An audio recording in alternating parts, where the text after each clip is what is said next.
It's the final day of Vainglory Preseason Invitational action. We have 2 final games remaining, and they are about to kick off right now.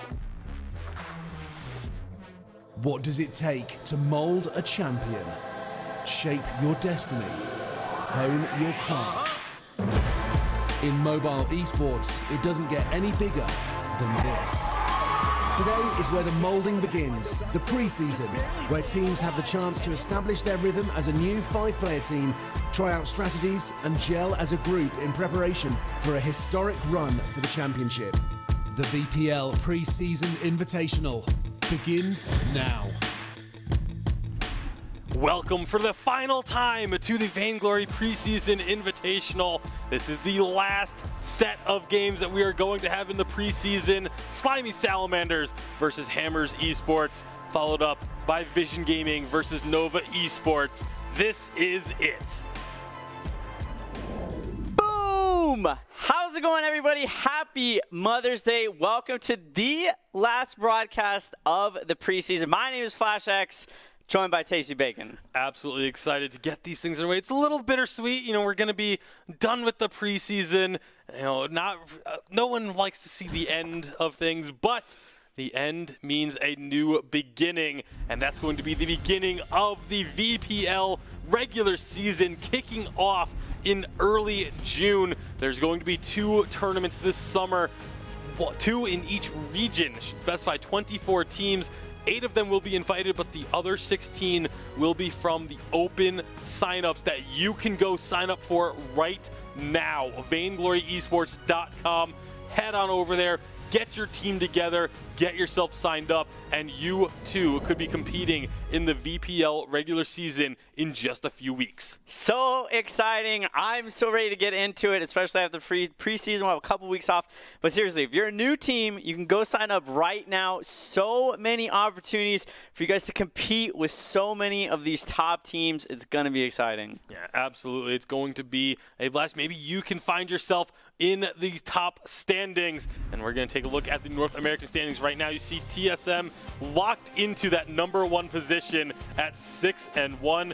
Tribe Gaming at 5-2. Nova Esports right behind them with a chance to tie them at 4-2.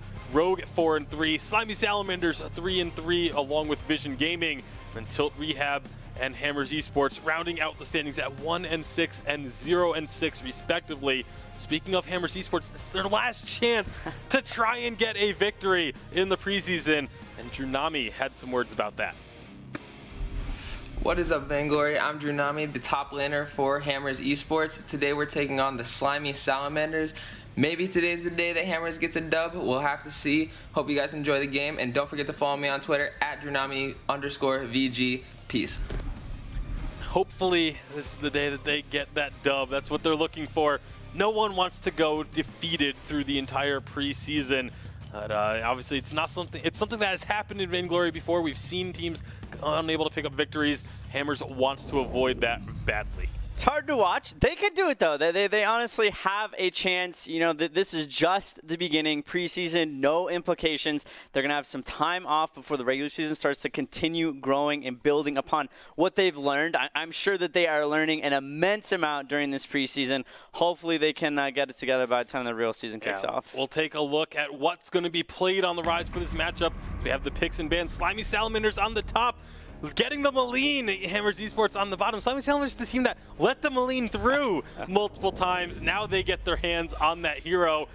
Maybe they learned how strong it is. Hammers Esports maybe saying, you know what, you guys weren't prioritizing it. Maybe that means you don't play it. Who knows what the reasoning there is, but we are going to get Maline in our final day of the preseason. Yeah, that's pretty bold out of Hammers. I guess when things come down to it, when they are looking for their first win, maybe they felt like they really had to mix things up and just go for a bold move, a bold statement. I don't know if that's necessarily going to work out for them. Maline is so good against melee heroes, and because Hammers does have so many melee heroes in their lineup, that's going to be very difficult and certainly an uphill battle. And not just the Maline, but the Reza as well, who we've been seeing put dominant performances up time and time again. This is a very strong composition for the side of Slimy Salamanders, but as we get ready to get into this one, you see the head-to-head matchup in terms of the stats each of these teams have put up against the rest of the league.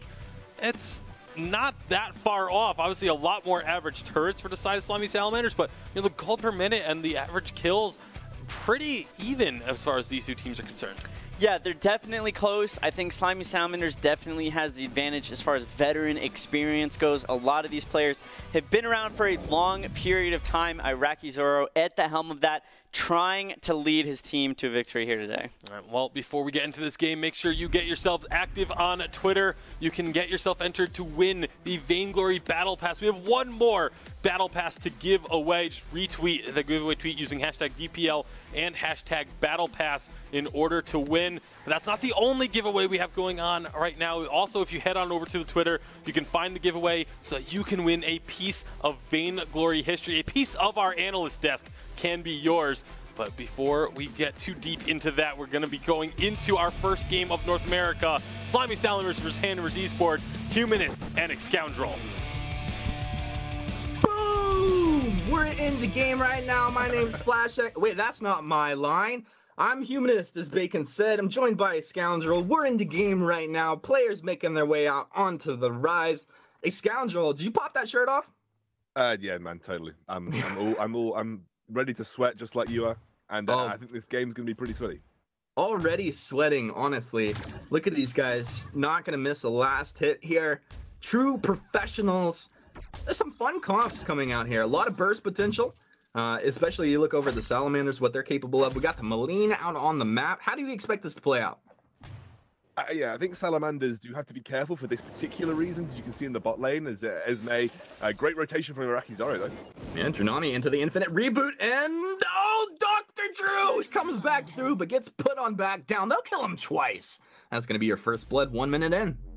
Again, early rotations are so easy to get away with from that mid lane, especially simply because you're not going to lose anything from making that kind of rotation. And actually, with the aggression coming out from Salamanders now, they're going to look to at least try and put some pressure on these buffs coming in, and some sort of the healing camps as well. You can see they've actually forced Papa John to back off too. He's not even going to get that healing treant or weapon treant because they saw them head back towards their own side jungle.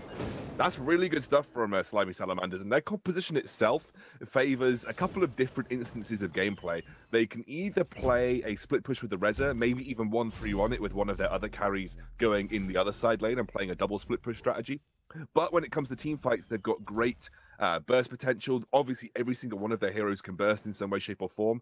But if that front line becomes tanky, the Churnwalker, maybe the Alpha and the Glaive, they might have to be a little careful because they can get caught out and burst pretty quickly by that Celeste Humanist. I mean, the damage will be there for the Celeste. We've seen it time and time again. And you got to say, man, like, I root for the underdog. And Hammers haven't had a great preseason here. I'd love to see them come through and have a strong game. Yeah, I think Slimy Salamanders definitely are the favorites in this particular matchup. Probably out-favored in many matchups when you haven't won a game yet in the preseason. But no shade, by the way. But I think, you know, in this kind of composition, I do think if if Hammers execute on this properly, then they could potentially look to dismantle what Slimy Salamanders have brought to the table. But, you know, one of the major things that I'm looking towards is Xenotech. He's going to be the key instigator of just blowing up Celeste. And if the protection isn't there because they've decided to commit to diving someone, then it's going to be an easy picking for Xenotech to get onto the Celeste and blow her up in most team fights as well. It definitely will. We'll see if we can get into the backlines there. It's going to be Illith's job to stay at range, apply that damage, not get caught. And has to be really careful misreading the situations. Talk about situation misread. Tsunami put it into infinite reboot one more time, down and bottom under that turret, almost going down. Must have had 10 HP or so. And Salamanders are going to go ahead and rotate it out of that, maybe back towards the middle lane here. And I got to say, I'm just going to call them out right now. These guys don't have their team tag on, and that's not very professional. No, not having your team tag on. What is going on? I think what I really like right now at the bottom side of the map here, Humanist, is you've got Samuel and Gwen, both who have pretty decent early spikes, even just through levels, and they are just abusing those range disadvantages with the Glaive and the Alpha. It's so difficult for Glaive and Alpha to play into that, because even if you reposition one of them, you've got two very good, fairly early spiking heroes, and they're going to go for the Crystal Treant here. I love the aggression from Slimy Salamanders. Wrecked baits out the original damage there. Eliminate, he's got hook and chains, but look at the damage coming on through. That'll be a dead Clown Walker, and deservingly so. That's a disgusting little skin there. Tsunami, he's in a bad place here. Tsunami's going to go down. Suddenly 3-0 as the old men, aka the Slimy Salamanders, are taking a strong advantage early in the game here. Yeah, and they're playing around that bottom side of the map, Humanist. If you notice, you've got Malene, who's got quite good control of the mid lane. She can shove in pretty nicely against Celeste, even though Celeste has got good wave play in her own right. But they have a super strong bot lane here. It's something that we haven't really touched on, by the way. Esme and Archaic are basically duoing bot lane. Like, often the jungler hangs around the bot lane in sort of most instances. But Archaic and Esme are basically just straight up duoing the bot lane. No one is clearing the jungle. They are sharing this lane at this point in time. And they're just trying to bully this first turret out of the game, which they're going to do right now. I really like the play and the call, the strategy there. I like that you pointed that out as well. And I think one of the things that a lot of people, trying to get into a higher level with the game need to realize, like, there could be times where they have the same comp, but do spend a little more time in the jungle, but they see that they have the advantage there. That's where they are going to apply the pressure. And it's just a little give and take and balancing the map out as it is appropriate. And it's just really nice to see. Yeah, and what you're seeing from Archaic and Esme is that they are actually, as a duo, sharing the bottom side of the jungle. So there isn't really a dedicated jungler coming out here for Slimy Salamanders right now. They're basically just running 2 ranged in the bot lane to punish the alpha, and they're actually forcing either Glaive to come down and just lose that 2v2 matchup right now, or they're just going to do what you see right now, which is just absolutely crush Drunami. I have no idea what Drunami is doing. I don't know why he wants to try and face check this double range matchup over and over again, but he is. And it's Base created. It's giving these massive advantages over to Slimy Salamanders now, and Samuel has picked up his first item spike. That's a dead Celeste right there. They could be even looking for more. I guess if anything, I'm trying to read into this. What's going on here? The person having the easiest game for Hammers right now is going to be Starboy. Level 7 up against the level 6 Res up in the top lane, one-on-one with Xenotech here. Is this something that he can capitalize on? Yeah, look, this is a matchup that if you get control as a CP Idris, I mean, look, 5 crystal bit CP Idris is disgusting. And it's very easy to get that heroic perk unlocked. Then you can start to bully the Reza. The main little micro sort of chasm that you want to have with the Reza versus Idris matchup is you want to make it so, you want to harass him so much that it's difficult for him to try and all-in you because he's too low. And that's kind of what I think Starboy's trying to do, trying to keep Xenotech pinned down under his turret, make it difficult for him to actually go in here. And I like what Papa John is doing, moving towards that winning the matchup, because right now mid and bot are just a loss for the Hammers Esports boys. Yeah, and a great job here. Papa John makes the rotation. Starboy had already put in enough work. The turret will go down. Now we'll see if Xenotech makes a rotation across the map, because his turret's already down. He's in a place where he can have a little bit of an impact, or he may continue to just farm and level up a little bit. The pressure continues to mount here. After Brennan, Papa John not finding the knockback that he wanted. Esme, though, moves over from the bottom lane. This is going to be a dead Glaive. Pretty sure, yeah. Oblivion does put them to sleep. It's not going to be enough here. And they're looking for more. That's going to be a Clown Walker and a turret. Would you like some fries with that? Do you know what, Humanist? I'm going to reel this back to the very start of this composition.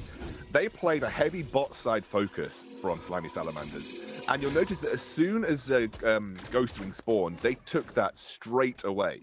And because Ghostwing gives you that extra damage to structures and turrets, it means it's a very good siege tool. When you have Ghostwing, it means you're very, very good at then facilitating that and taking extra structures and turrets. So they had that Ghostwing on that mid lane siege. They've got a very siege-heavy composition with a Malene, a Samuel, and a Gwen. They just need to pick off a single person, and they end up getting a turret for it for free. And you can see Drunami just going to go down in the bot lane again. Good night, Drunami. Really tight, buddy. Not having his best game here. 0-4, 8.5 minutes in. And we'll see how this is going to play out. Maybe he should just back off a little bit and see if he can farm up a bit. As I'm rambling about Drunami, we'll see Illis get dropped in the mid lane one more time. That's his second death of the game. And now Slimy Salamanders up 9-1 in a pretty commanding position here. This is actually a tactic that is similar to a reflection of how maybe an element of League of Legends would play, for instance, because they have that dragon on the bot side of the map that is so important as an early objective. You have your AD carry and your support in the bot lane because you want your manpower on the bottom side of the map to rotate around. This right now is one of the first iterations that we're seeing of that in Vainglory. You are having a heavy focus with two members basically living in the bot side of the map for the team to then focus that Ghost Wing to allow them to get massive siege potential, Humanist. Oh my goodness. Yeah, that's going to be the dead Papa John. Eliminate dropping down low as well. Can Esme get back out of there? He's going to dodge that Solar Storm. Clown Walker won. Oh, the verdict is that he is dead. Scoundrel Illis gets popped there on his way out as Maleen just dropping a little harass damage. Some Shadow Tendrils coming out here. It's a fun time at the masked ball. Now, are we going to have the trade up on top? Starboy, Xenotech trading Starboy low. Felt like maybe Xeno was going to pull the trigger and go on that one there. That one's going to blow up pretty soon.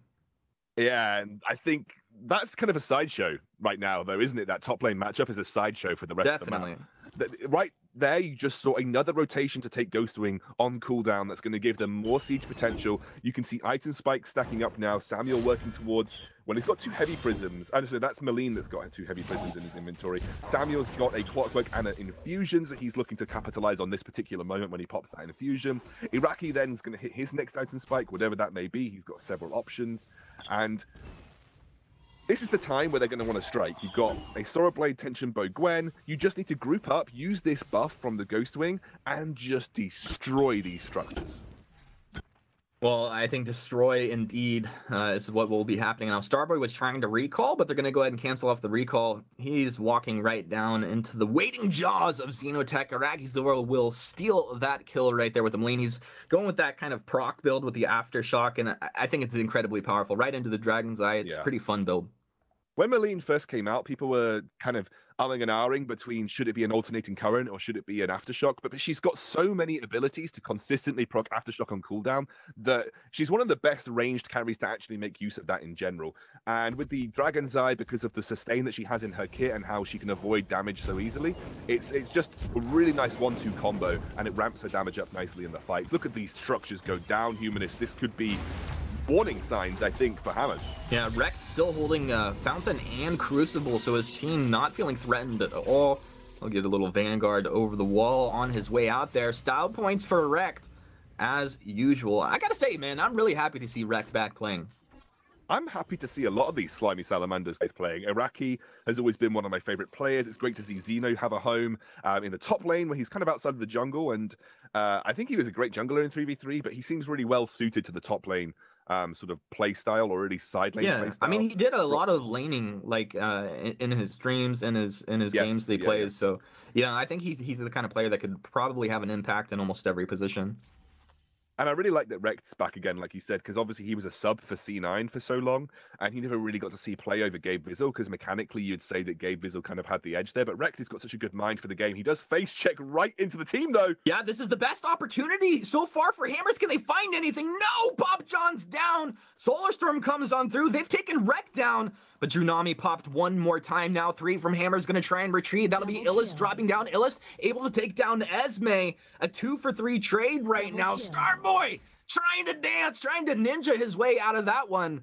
And now it's just eliminate on that Churnwalker, left to his own devices. Archaic will be putting him down in the dirt. That's going to be an ace. 17-3 for the Salamanders. 12, almost 13 minutes in here. These guys just taking everything. And another Ghostwing on rotation about to spawn for them. This has been such great neutral objective control on the bot side of the map. Again, without a dedicated jungler, you'd think that Samuel often would be that dedicated jungler, but this has been a really unique way of playing that bottom side of the map, abusing the poor lane matchup for Drunami, who honestly got battered around by like a ping pong ball. There's nothing he could do there. There's nothing he could do there. And I think that's something that does need to speak volumes. Okay, he made some pretty questionable, or as the caster terminology, interesting interesting decisions. What, sorry, he made some decisions that maybe weren't optimal.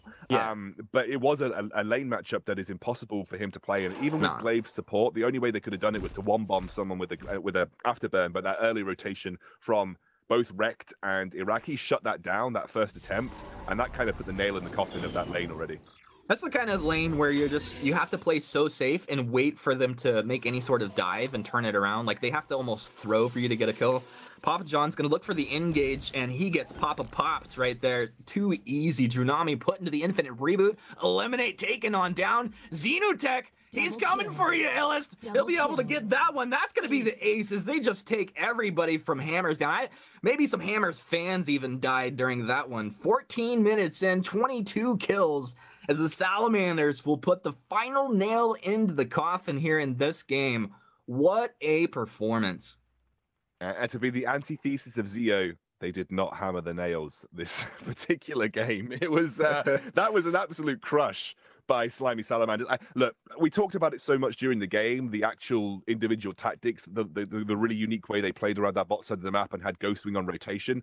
Great stuff from Slimy Salamanders. Super sort of different approach to the game that I really like, and it's great to see some cool stuff come out on this final weekend of the Vainglory preseason. Yeah, it's very exciting to see, and hey, maybe it was that lane matchup, and maybe it was some other stuff. We'll see what our analysts have to say about this one as we send it back over to the desk. Slimy Salamanders getting themselves back on track, and Hammers, unfortunately, not finding a single victory through the entire preseason. Not only getting themselves back on track, it looked so clean. Bringing Archaic and Esme onto the team, stepping up big time, filling those shoes very well. Very clean performance. The final base, push into the base, executed very well. Glaive jumping in just too quickly. Slimy able to kite back, deal so much AoE damage, making it very easy for them to close out this game. Yeah, definitely looking strong. And I mean, they used Maline to great effect, but Iraqi Zoro, a couple weeks ago was saying, Maline seems overhyped. I mean, Maline only has one loss in the entire preseason. Slimy Salamanders lost to Maline twice, pick her up and dominate a game with her. I don't know. Maline's still looking pretty strong in my eyes there, Iraqi Zoro, but we'll see as things go forward how she's going to shape up once we get into the opens and things like that. But definitely a strong showing here from Slimy Salamanders. Absolutely. They definitely stepped it up week to week. Like you said, Maline, super strong. Good indication of that. The 3.3 update, she's being toned way down across the board. That's how you know a hero's overpowered. Yeah, and we talked about going forward, and we've shown you guys what the opens are going to look like, but we have shown you, and now we're going to show you again what the new studio that we're going to be in will look like.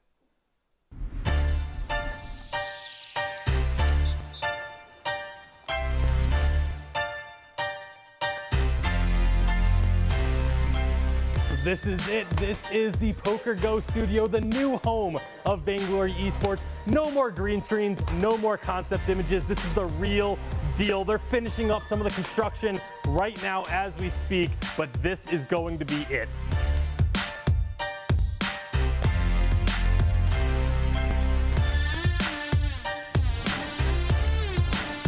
I know we said we weren't going to have a green screen anymore. We're still going to have a little bit of fun with it, of course. But what's better than a green screen? How about 8 65-inch TVs behind us at this gorgeous desk? Cannot wait to be standing back here calling all the action alongside Munchables and Flash X. It's going to be an incredible season.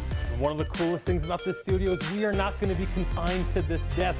We could come out of a game and be at the desk, or we could come out here for deeper analysis. We're probably going to come out and have some fun with the green screen, or we could come out to the player lounge where we might have some players playing here live. What's up, guys?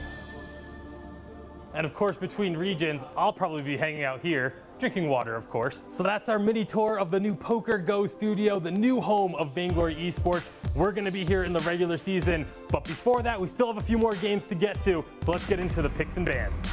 Definitely good looking stuff at that studio. So excited to be there once the open kicks off.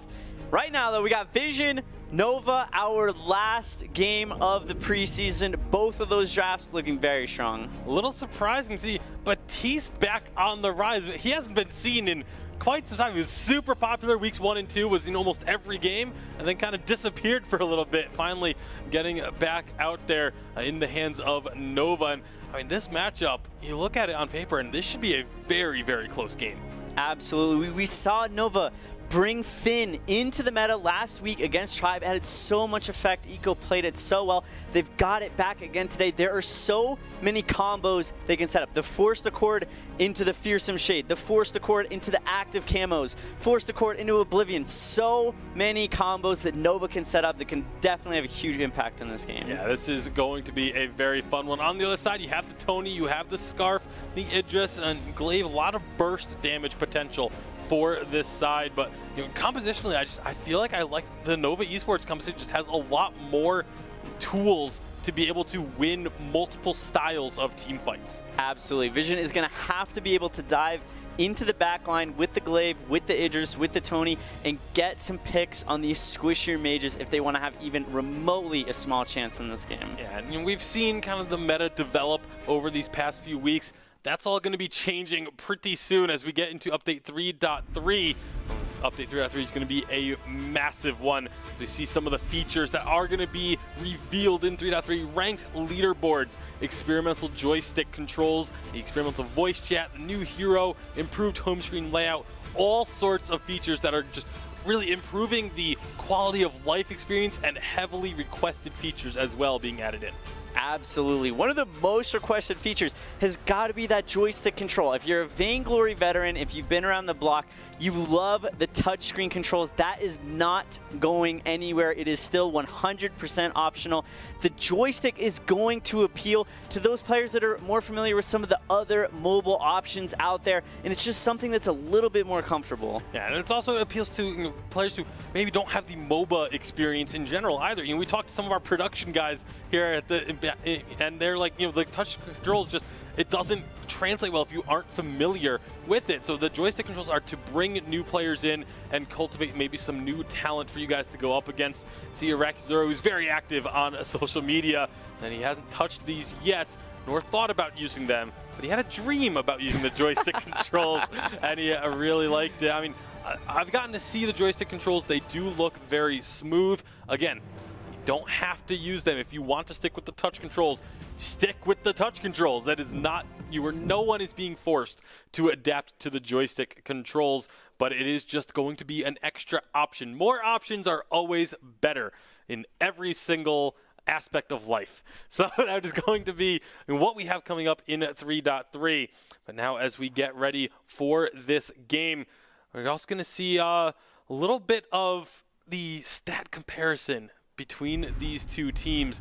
And you can see on your screen, Nova with the edge in most categories, but not by a large margin. Very evenly matched teams. Their records are very tight as well. Nova definitely looked like they could have been one of the breakout star teams here in North America with their huge victory over Tribe last week. They certainly elevated their quality of play to all new heights. They want to continue that momentum here this weekend, bringing it into the open season. I mean, if they get this win, they will have a tied record with Tribe, and because of that head-to-head, they would take that second place finish in the preseason away from Tribe if they can find this victory. So Nova, like you mentioned, definitely looking very strong, but Vision Gaming, if they pick up the win, they leapfrog Nova for that third place spot. So this is about as even as it gets in the Vainglory Premier League Preseason Invitational. So a lot of excitement going into this game. We're going to take a look at some of the players to watch for this matchup. Flash, who are you keeping your eye on? We have got to be looking at PvP Warrior for the side of Vision. He has had some absolutely stellar performances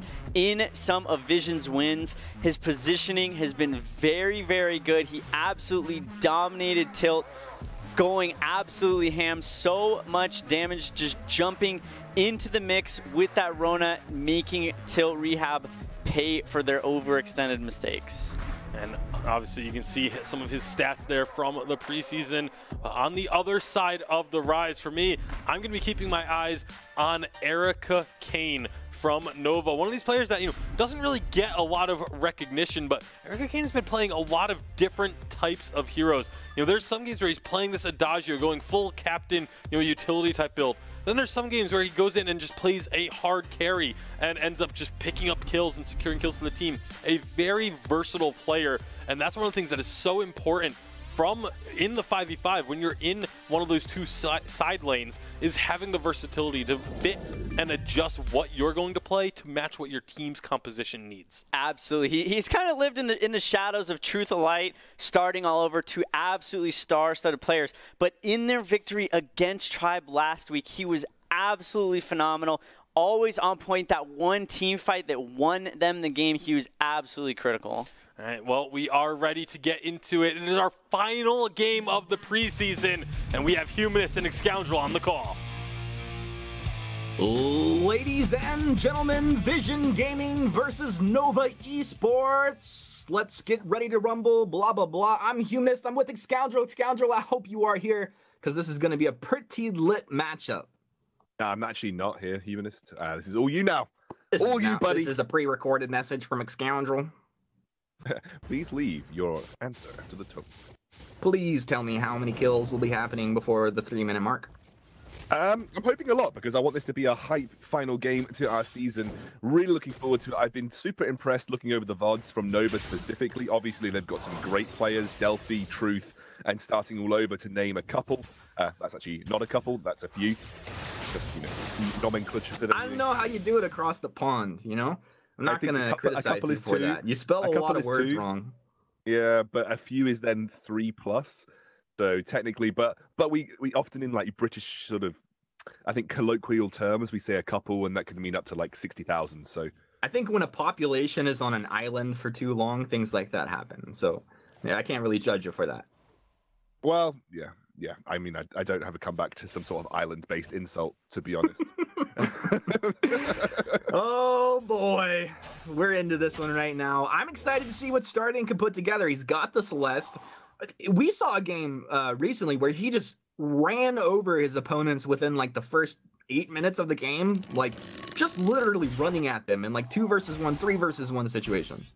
That sounds like Starting to me, if I'm completely honest. And yeah, okay, Celeste doesn't quite do the same kind of thing, but post-level 8, 2+ items, especially when you get that clockwork online, you can be aggressive with Celeste. You look to dictate pre-team fight spaces. You look to try and create a hard battlefield for your opponent to navigate.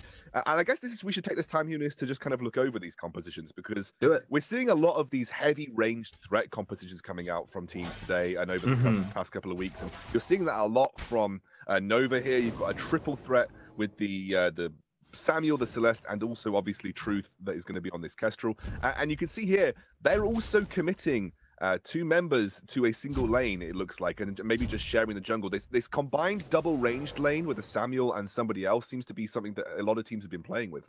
Yeah, honestly, well, PvP's in a little bit of trouble. They'll go ahead and pull off. He's going to be okay there. Invulnerable moving in onto Erica. A little damage coming out here. Erica should be fine. Turns around with a bad mojo. PvP wants to get into it. Beating Invulnerable back in, but Pools made the rotation. Are you going to do something, guys? Nothing's going to come of that. But yeah, to your point about these power picks coming out here, a lot of times we'll see like the Samuel, the Celeste, the Kestrel, that'll be sprinkled around on both teams. To have them all 3 on one team, honestly, I don't see how they lose. Yeah, I feel like this is definitely from draft a stacked Nova team here, but what you do have to remember is there are lots of ways to actually get onto that backline, and very little ways for Nova to actually prevent that from happening, as long as you don't get caught up in a big quibble, and also you're able to reflex block your way out of the Ordained. Other than that, it's just negotiating your way around active camo stuns and also around core collapses, but you've got such good ways of diving. And I like you just named so many things, like shush. Basically, if you jump over 60,000 bits of barbed wire, you dive under 30,000 sort of bridges laced with poison. That's how you get to the back line and deal with starting all over. What I'm really trying to say here is I like the combo of Glaive and Idris, but I did it in a really long-winded way that now makes no sense. So I'm going to revert and just say Glaive and Idris, especially Weapon Power Idris, are a good way of comboing to deal with the squishy in the backline, Humanist. Oh, it absolutely is. I'm excited to see Glaive's buff coming out in 3.3. It's pretty strong. They're upping his attack speed.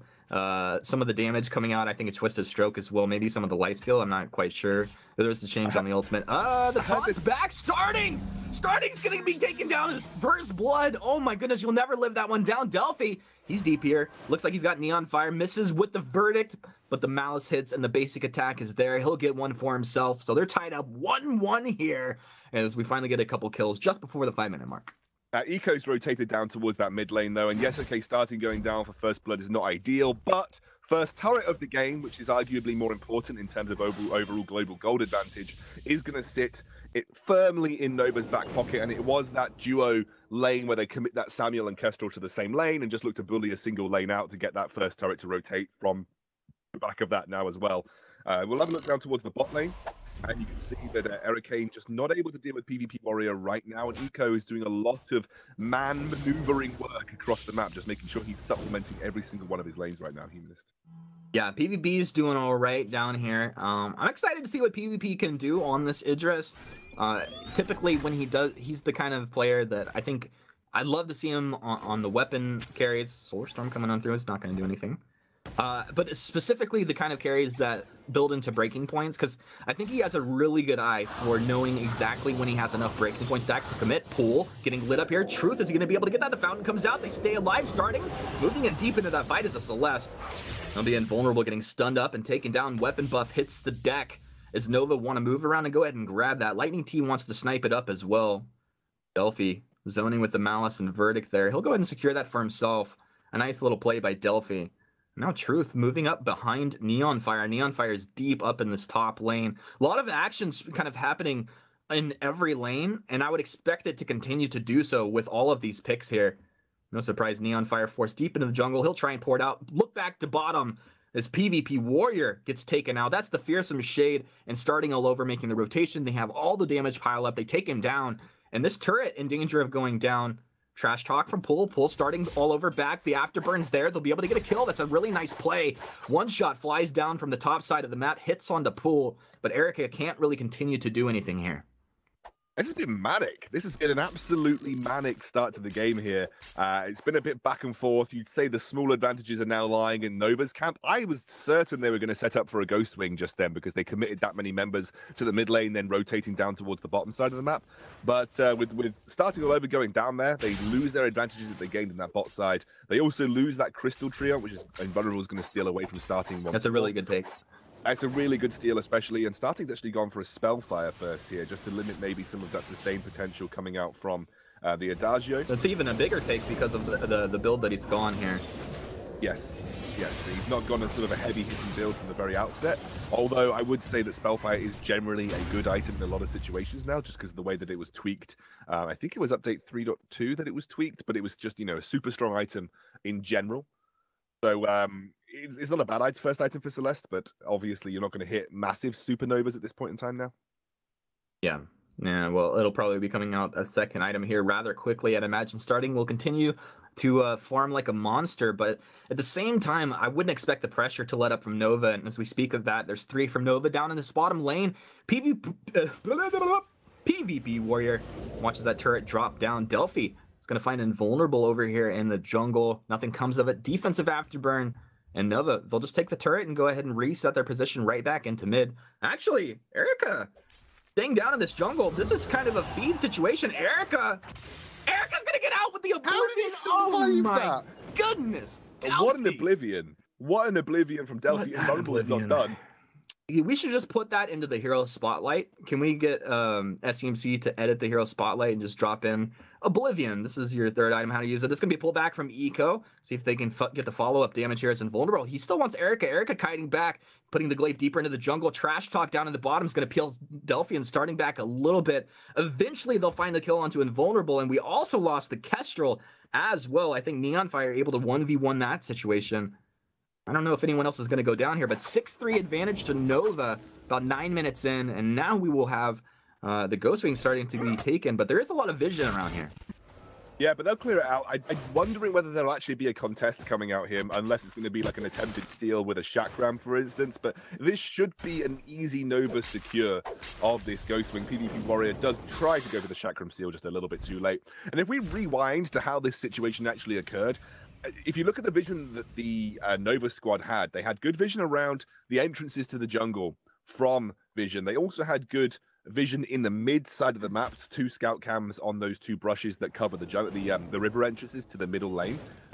They knew that a lot of the Vision Gaming roster had then basically gone to clear their own jungle, knowing that they're not, if they commit 4 members to that bot side tier 1, they are not going to lose map pressure elsewhere because there's no one else creating map pressure other than the Adagio, which they can see on the map. So they basically utilized that small period of time where, honestly, quite greedily, almost every member from Vision went to commit to that bot side jungle clear, and that gave up that first turret in the that other turret in the bot lane, the first tier turret, and that resulted in that team fight, and then also gave them Ghost Wing. So just from a bit of Vision play, Nova got a huge map advantage. That's a really good breakdown. I think a lot of players, especially newer players, don't realize that so much. Down at bottom, PvP is in trouble. Erica doing a lot of damage on vulnerables here. Can you peel? Look for the afterburn. Oh, no, you trolled yourself invulnerable. That was not the afterburn he was looking for. And also, you're at the point in the game where this is basically the 2 items that you get on Weapon Power Baptiste to essentially sustain through every single fight possibly imaginable.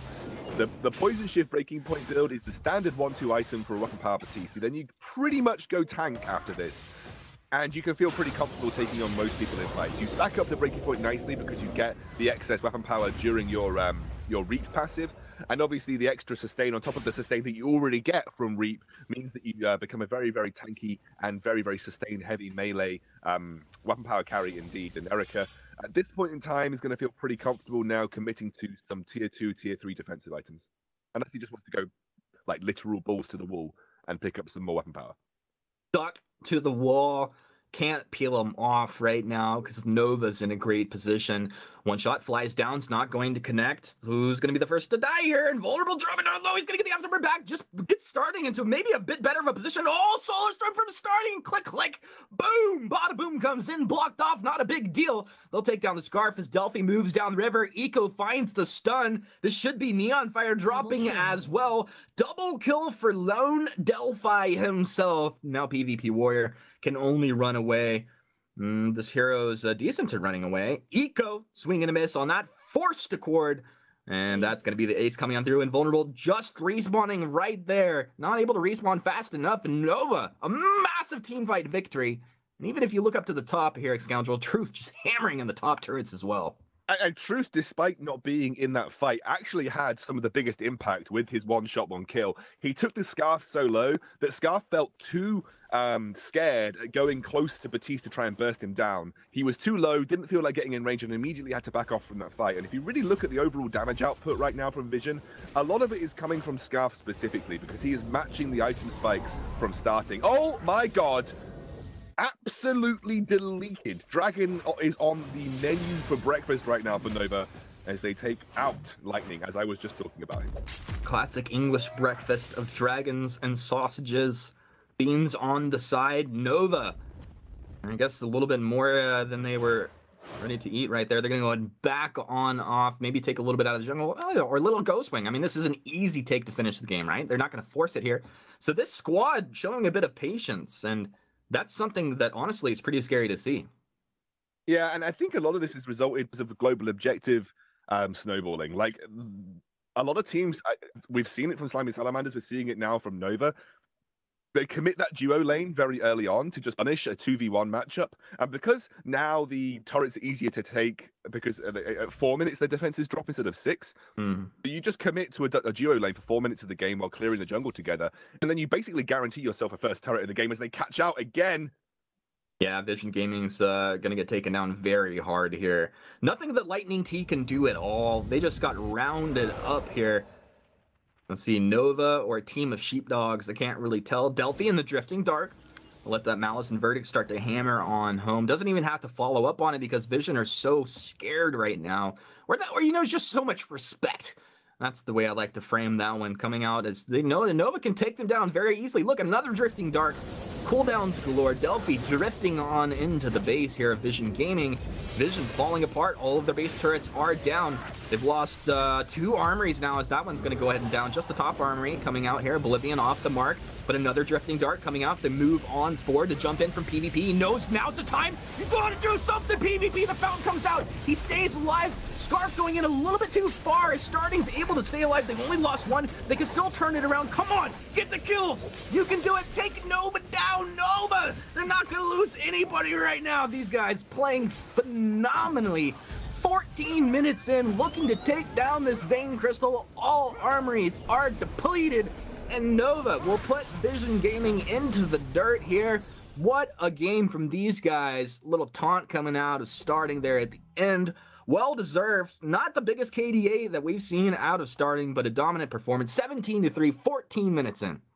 Yeah, and completely blinded Vision Gaming with the way that they played this. Again, it's something that we saw from Slimy Salamanders. The global objective snowball from committing 2 members to a single lane to get that first turret. You then rotate off that first turret to get another turret into a global objective like Ghost Wing. And by the time you've stacked up that kind of advantage, the good teams will then push their vision control. They'll exploit poor positional errors from their enemies, and you'll get these 14-minute games. Just when we thought we had the meta figured out, these teams are bringing different metas and again starting those very early snowball processes which lead to these really quick games. Good stuff from Nova. Starting the snowball himself. A thing of beauty, man. This guy's really put it together. I can't believe they got so many power picks on one side, but they also played it incredibly well. To break this one down a little bit further, let's throw it over to Flash X and Tasty Bacon. Thank you very much, Humanist, and thank you to Xscoundrel, Dowsy, Stress, and Denominate for an excellent preseason of casting. All of you were phenomenal, but that was a masterclass from Nova. I mean, they have just turned on the heat here down the stretch. Nova excelling week after week, starting off a little bit shaky, has looked very clean as the preseason wraps up. We do have their team fight. This was absolutely critical. They were split pushing. Truth was in the top lane on the Kestrel, forcing Vision to have to split their resources, deciding which one they go for, and just massive, massive damage out of the side of Nova. Celeste with the Solar Storm just dropping them. Truth dropping the huge one-shot, one-kill as well, making it very easy for them to take the armory. Yeah, and they close out this game, and Munchables, I mean, he had them as #1. I'm still not sure about #1 overall, but with that win and their victory over Tribe, they overtake Tribe in the standings, so you could easily make a case for Nova being #2. And speaking of Munchables and his power rankings, we've got a special guest on the desk. It's Munchables! There we go. Munchables will, of course, be joining us next month when we get into the Summer Open. But for now, his visa's approved. He's just got one final step to take care of, and then he will be joining us here later. He'll be here later this month, and then, of course, on the broadcast next month. We cannot wait to have him here. We missed you, buddy. Let's look forward to having you here. But wrapping up the preseason, now you see the final results of the day. Over in Europe, Queso, Clash, and Rising Lotus each picking up a victory.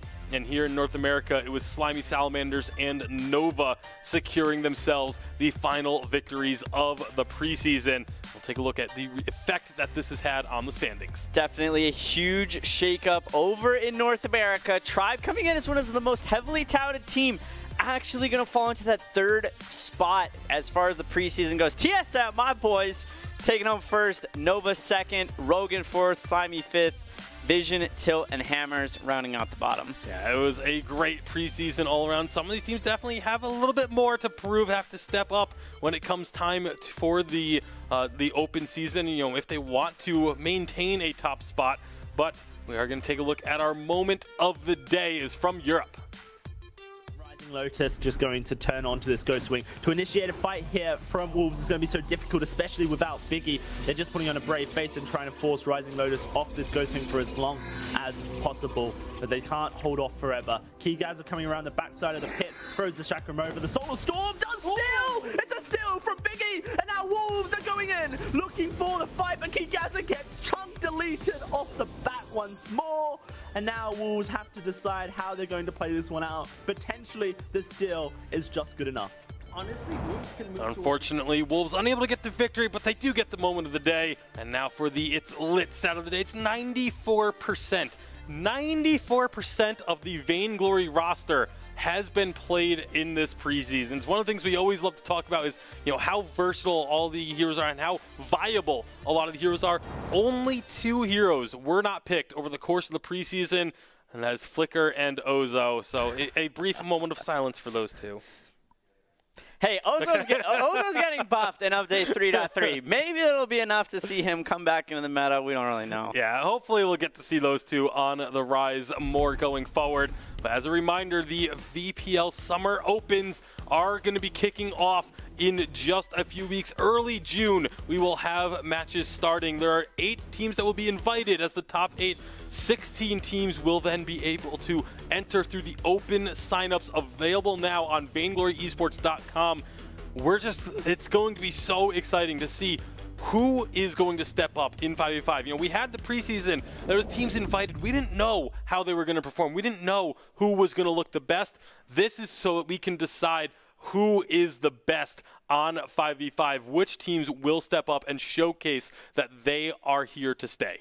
Definitely a huge opportunity. If you are a new team that wants to compete with some of Vainglory's best, this is the open tournament. You can go to VaingloryEsports.com and register right now. All right, well, before we get going, we're going to say congratulations to Carissa H., the winner of the Vainglory Battle Pass. You'll be getting the Battle Pass unlocked on their account for free. We also have to say congratulations to Stellar Evolution, the winner of the Vainglory desk banner. This was broadcast used the first week of our broadcast. This was on the front of our desk. It was hanging right over there. Right there is where that banner was, so make sure, congratulations to Stellar Evolution for getting a piece of Vainglory history from the first ever Vainglory 5v5 broadcast. On behalf of FlashX, of course, I'm Tasty Bacon, and from everyone here at the production studio, we want to thank you all for tuning in throughout this preseason, and we will see you in the Summer Opens.